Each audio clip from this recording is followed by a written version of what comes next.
Hello everybody, this is Neil Jackson, and this will be reading week 3 of Physics 2212. And this week is all over the difference between conductors and insulators and everything of that nature. So we start off given a different definition of what an insulator and conductor is from what I've normally heard. We are told that an insulator is simply something where the charges within it aren't mobile. They're not able to move as easily when an external electric field is applied to it. Whereas a conductor, the charges, whether it be electrons or protons, positive or negative charges, they move easier through a conductor when an external electric field is present. I haven't heard insulators or conductors be described that way before. In my past education, maybe elementary school, you just hear, oh, insulators, they, like rubber, they stop electricity, but conductors, they make it flow. And that's as much in depth as we went into it. And this week really went a lot more in depth into the difference between an insulator and a conductor, which I found to be very interesting. Solely because it's something, insulators and conductors are a huge part of everyday life. I mean, our phones are huge.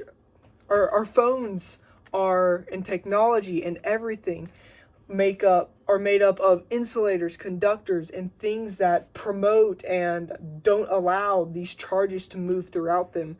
And they really help make modern technology possible. And it applies to my field of study as well. I'm currently a mechanical engineering major, and thankfully mechanical engineers, we do a lot of, we're a very broad field.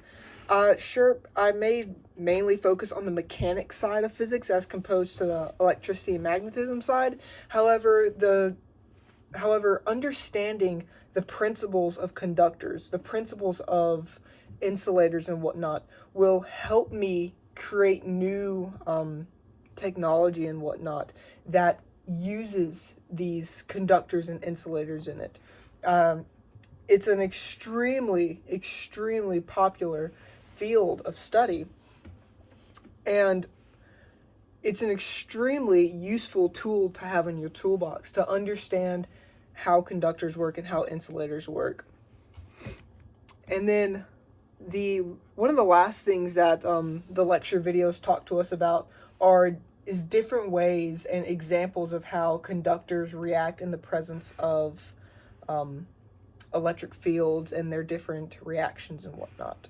So, for instance, one of the coolest examples I found was that you can charge a conductor through induction, which in summary, let's say I have these two Jolly Ranchers, right? And let's just imagine for a sec that these are conductors. When these two Jolly Ranchers are together, they act as a unit. They act as a net zero charge. There's nothing real special about them. Net zero charge, that's that. But when I bring something that is positively charged, let's say this pencil has a positive charge, close but not touching this set of conductors, then all of a sudden this purple Jolly Rancher gets filled with negative charge, and this red one gets filled with a positive charge because of this inducting pencil.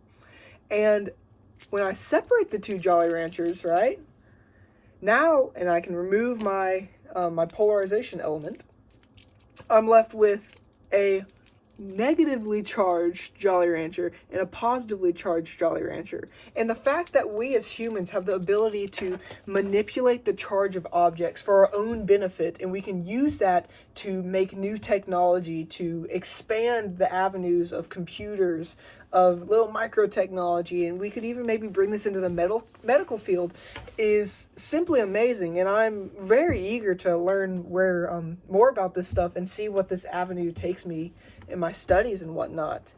And yeah, that's really the sum of week 3, and I'm looking forward to it. Thanks for watching.